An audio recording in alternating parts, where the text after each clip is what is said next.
चमत्कारी पेंसिल और रवि की कहानी। एक बार की बात है।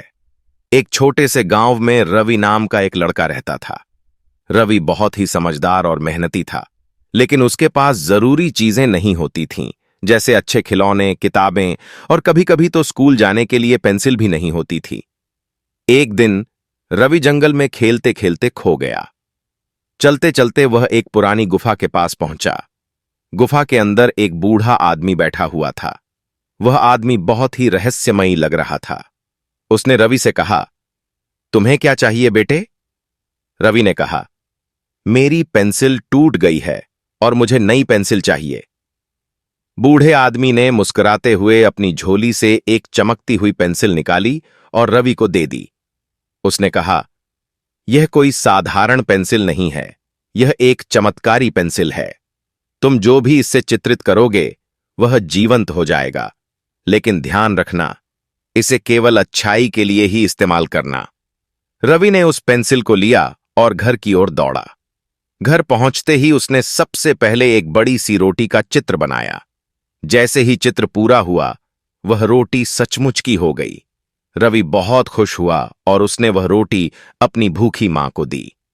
अगले दिन रवि स्कूल गया। उसका दोस्त सोनू परेशान था क्योंकि उसके पास गणित की किताब नहीं थी। रवि ने अपनी चमत्कारी पेंसिल निकाली और एक गणित की किताब का चित्र बनाया। तुरंत ही वह किताब जीवंत हो गई और सोनू की समस्या हल हो गई। रवि अब इस पेंसिल की मदद से अपने गांव के लोगों की भी मदद करने लगा। कोई बीमार होता तो वह दवाइयों का चित्र बना देता और कोई बच्चा रोता तो वह सुंदर सुंदर खिलौने बनाकर दे देता। लेकिन एक दिन गांव के एक लालची आदमी को इस पेंसिल के बारे में पता चल गया।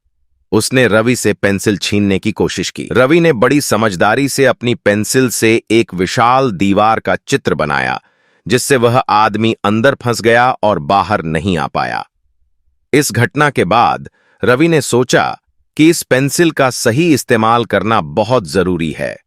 वह इसे कभी भी किसी लालच या बुरे काम के लिए नहीं इस्तेमाल करेगा। रवि ने अपनी पेंसिल से गांव में एक सुंदर पार्क, एक अच्छा स्कूल और एक बड़ा पुस्तकालय बनाया। अब उसके गांव में सभी खुश थे और किसी को कोई कमी नहीं थी। इस तरह रवि ने अपनी चमत्कारी पेंसिल का सही और नेक कामों के लिए इस्तेमाल किया और सभी की मदद की। वह पेंसिल उसके जीवन की सबसे बड़ी ताकत बन गई, लेकिन उसने कभी भी उसे दूसरों के नुकसान के लिए नहीं इस्तेमाल किया।